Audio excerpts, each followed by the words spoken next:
All right, BJ Rains here, Idaho Press, BlueTurfSports.com. Thanks to RowPaint.com and Ridley's Family Markets for sponsoring us here online, and excited for this one. Get a chance to chat with RayJ Dennis, starting point guard for the Boise State men's basketball team. Obviously, a huge couple of wins against Utah State, a couple of big games coming up against San Diego State. RayJ, thanks for joining me, man. How's it going? I'm good. Thank you for having me. Man, talk about that Utah State series. Let's just start there. Two huge games, obviously a lot on the line. You had some fans in there. Those were just some very exciting, high-level type games. That had to be fun to be a part of those couple of games. Yeah, definitely. And first of all, like having fans in there was great, and it like feel like it made the energy of the gym go up, and I think it really helped us. And then obviously going to play Utah State, two kind of must-win games, and we fought and battled both games for 80 minutes, and we were able to get the job done. What was that like when you guys heard you were going to be able to have the 900 fans in there? Everybody was happy. We finally get to play in front of somebody. Some of our families were able to come out and see, so we all were real happy to hear that. Well, you were one of the players that had your parents. I couldn't help but glance over. I know knew where they were sitting, kind of over the edge of the balcony there. And your mom, man, she wouldn't sit down the whole game. She was pretty excited to get a chance to see you. How much notice did they have? And did they just kind of jump in the car and head right out to Boise then, or what? No, they're not doing a drive anymore. But they found out and got the plane tickets and came out here. And then my mom has been like that since I started playing basketball. Well, I mean, it's seriously though. It's been a rough year for everybody. Parents haven't been able to come to the games. You haven't had your family for most of the games. What was that like for you to be able to look up and see them in the stands, and for them to be able to see you play this year? And obviously, you had a couple of good games yourself too. Yeah, no, it was special, and I was obviously really happy to be able to play in them for the first time this year, and. Yeah, like it was special. They brought my little sister and my family was here, and it kind of just felt like old times being able to play in front of them again. It's been kind of an up and down season for you at times. You got off to such a great start, and I know there were a couple games where you didn't have a ton of production. But how do you look at the last couple of games? Obviously, 4 for 6 from three. You had a couple of huge threes and 7 assists, I think, in the 2 games. You averaged 9 points. And how nice was it in those Utah State games to really get back to contributing and making some huge shots that obviously affected the outcome of the game? Yeah, I mean, obviously the game is ups and downs, and just trying to keep my mental in the right place. And then this series needed big plays and big shots, and just be the leader and be the point guard. And I was able to step up and do that. What has it been like with the 8 guys and trying to fit everybody into the rotation? And I know it just kind of seemed for most of the year one guy would be out for some reason, injury or academics or whatever. But the last couple of games, you guys have finally had all 8 guys back. And I know Leon's talked about what kind of challenge that is to fit all you guys in and figure out who plays well with who. And the minutes have been going up and down. What's it been like for you trying to adjust with everybody? Once Devin Air came back and Marcus and everybody, and trying to figure out your minutes and where you fit and all that kind of stuff. No, like it's been a cool like experience and journey, because obviously you see other teams and things have to go through it, and then we have to go through it. And but I mean, the biggest thing was like we all want to win, so we kind of put aside our individuals for the greater good. Well, you went there, so I kind of bring it up. You guys had the tough, 3 out of 4 games against Colorado State. You lose 1, and then you lose the 2 in Reno. And we've heard now about this kind of legendary practice you guys had after the Reno games, getting ready for UNLV, where some guys were fired up, and I know DA said some things. What kind of changed for you guys? 4 wins in a row now. What kind of happened after the Nevada games, where you guys kind of got locked back in and were able to really turn this season around? Well, we definitely had to come back and look in the mirror, and I think we all felt like our competitive fire, and everybody was kind of worried about themselves and their individuals, and no one liked the feeling of those 2 losses, because like it doesn't really help anybody's individuals. So we kind of were like, scrap the individuals, it's all for the team now. And with that competitiveness, like practices get a little heated every now and then, but I think that's better than we having practices and no one says anything. We found out that Derek Olson was named Player of the Week this week in the Mountain West. To have a guy like that came back for a reason for his senior year and to be the leader of your guys' team. And like I said, I know he was very vocal at times in practice and stuff like that. For him to back it up on the court, particularly in the Utah State series with two of the games that he had, what's it like to you had so many talented players, but a guy like Da this season really has stepped up when you guys need him. No, for sure. As a point guard, Da makes it really easy. He makes it really easy, and then he's playing really good, and really been playing really good all year. And in my opinion, a definite first rounder. What's what else has been impressive to you with all these transfers that have come in? Whether it be Armis and Acot, and I know and Shaver, and I know you guys practice with all these guys, but I know they were around in the program for a year. But to see all these guys kind of come together and finally get out there, and just so many unique guys coming from different programs. Devonair Dutrieve as well. What's it been like for you to kind of see all these transfers come in and try to find where they fit? No, it's been really cool because obviously you hear a bunch about transfers and how many transfer in D1, and then we had a lot, it seemed like, and playing against them last year, and then being on our scout team, and then us having to come together and be a team with all the talent that we have. I think it's been a really cool process, and I think we're about to get to the better part of it too. I got to ask you about, the beast, Malad Narmis. I mean, you look at what the task he was faced with against, San Diego, against Utah State, going up against Cada for those two games. You being a point guard, I'm sure you're thankful you don't have to try to defend Cada in the post. But Armis is kind of a guy that, he maybe didn't get the hype as some of these 4-star Arizona transfers and DA and all this stuff. But a lot of these games, he's come up huge for you guys with offensive rebounds and things like that, and having to go against Cada, and then there he is hitting the 2 huge buckets, in the last couple of minutes. What's it been like to see Mladen? Because it seems like he's continuously getting better as the season goes on.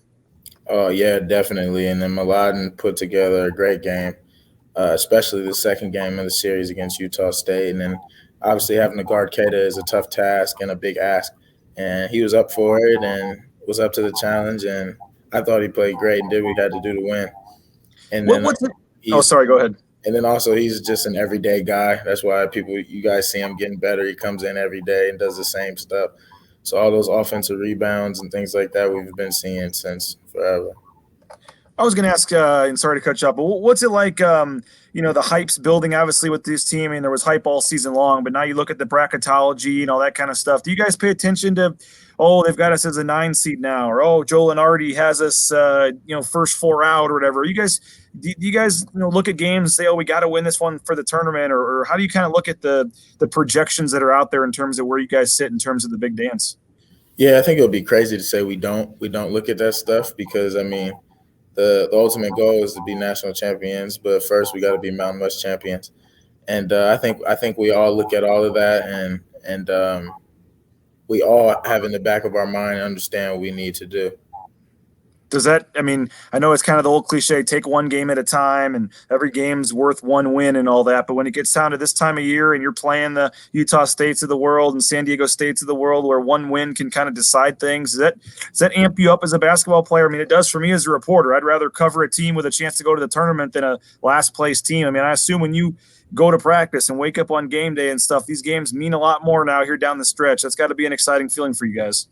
Yeah, definitely an exciting feeling, and knowing that literally like every single game is going to mean something or could make or break our season in terms of getting to the tournament and things like that. So I think it makes our practices better.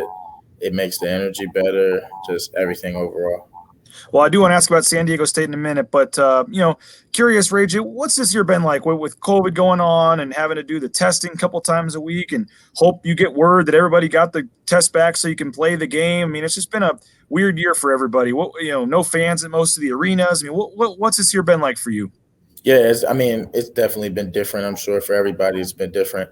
But, obviously as the years went on, we've been able to adjust and kind of get used to it and get used to the process, and now we're like up for it and ready to just play games no matter who's in the stands. We understand what's at stake. And I know you guys as competitors, though, you like going to hostile crowds and things like that. And there's for my money in the Mountain West, no better place to go than Viejas Arena when that place is packed and rocking. And I know you've only had one chance, I guess, to go there, but the student section's right on top of you, and it's just usually a fun atmosphere. I know it wasn't terribly fun for you guys last year, but how I guess this is one of those games where you would have loved to have had the fans, and maybe you're thankful you don't have fans going to San Diego this week. How do you look at the trip out there this week? No, definitely excited to go play there, and whether if it was fans or not, I think we'd be excited to go play. Obviously, they have great fans and a great arena, and they play well at home. And I think we're as competitors, we'll be up for the challenge and be excited to play. They're ranked, I think, 22nd this week in the AP poll, and you guys are fighting for them for the conference title. They've kind of got it going of late. I think 8 wins in a row for them. I know you haven't locked in totally on them yet, but what are just your thoughts on having to play the Aztecs, 2 road games in San Diego for a top 25 team? Well, like I just said, really excited. They're a great team. I think we're really good, and we get to go head up for 2 games for 80 minutes and kind of get to see what happens. So as a competitor, we're really excited and we're ready to go. Have you liked this 2-game thing where you play the same team twice with just 1 day off in the same place, or what do you think about all this? For me personally, honestly, it's as long as we get with COVID and everything, as long as we're able to play, especially this year. But if I were to be able to choose, I would like it as the format last year. I mean, because you get some teams like Utah State, you're thankful maybe you didn't have to go to Logan, but I guess the turnaround is you don't get to, San Diego State doesn't come to Boise. Just one of those weird years, I guess. So just kind of wrapping it up though, like I said earlier, just to be at this point in the season, you're a couple days away from, what people are saying is one of the bigger games in regular season in this program in a long time. How do you kind of stay even keeled, not get too amped up when the games mean this much? I think kind of focus on your preparation. So just come in and have great practices and great film sessions and then kind of let the rest take care of itself. And I know Leon says you guys are at your best when you do what you do well, whether it's moving the ball and playing hard, things like that. I mean, you can have the most detailed scouting report on the other team, but for fans, when you guys are playing well, what do you need to do to play well, I guess, in San Diego? What are going to be the keys for you guys this week? I think we're playing best when we're together and all happy for each other's success, and somebody else makes a shot and the whole team, everybody's holding up 3 or something like that. And I think that's the biggest thing for us to stay together no matter what run happens or anything. And do you feel like you guys are, this is the time you want to be peaking, right? Going into the conference tournament, going into March Madness. 4 wins in a row and pulling 3 of them out late like that. Do you feel you guys are hopefully putting your best basketball together at the right time here? Yeah, I think we are. I think we've starting to gel a lot more and found our chemistry and rotations and things like that. And I think we're starting to hit our stride at the perfect time. And final thing, what would your message be to fans? I guess fans are excited for the next couple of weeks, excited for Thursday, hopefully excited to print out one of those 64-team brackets and be able to write down Boise State on it. What would be your message, I guess, to fans listening to this about how excited you guys are, how excited they should be, I guess, for what's to come here? We're locked in. We're ready to go, and stay tuned, Bronco Nation. Hey, RayJ, appreciate your time, man. Thanks so much. Best of luck in San Diego. I'll see you there. Looking forward to being there for that one. And it's been fun watching you guys and should be a fun rest of the season, man. Thanks for joining us. Yes, sir. Thank you. There he is, RayJ Dennis, Boise State men's basketball team. Appreciate him for joining us here on BlueTurfSports.com, streaming this on Facebook, streaming this on Twitter as well. We're out here at the Idaho Press office right now. So thanks to RayJ, and hopefully you'll follow us on Twitter, follow us on Facebook as well, just Blue Turf Sports, the Idaho Press as well. And again, thanks to rowpaint.com, the official paint and coatings company of Boise State Athletics. Thank you to Ridley's Family Markets. You can get more information, shopridleys.com as well, our 2 sponsors here of the Bronco Report podcast, of our website stuff here at blueturfsports.com. So thanks a lot for watching. Thanks a lot for tuning in. And again, we'll be doing some more of these, hopefully more regular with the live streams and things like that. So I'm really excited about it and the way it's gone. And thanks so much. We will talk to you later. BlueTurfSports.com. Big series coming up for Boise State on Thursday. San Diego, 7 o'clock Mountain Time against San Diego State on Fox Sports 1. Take care, everybody.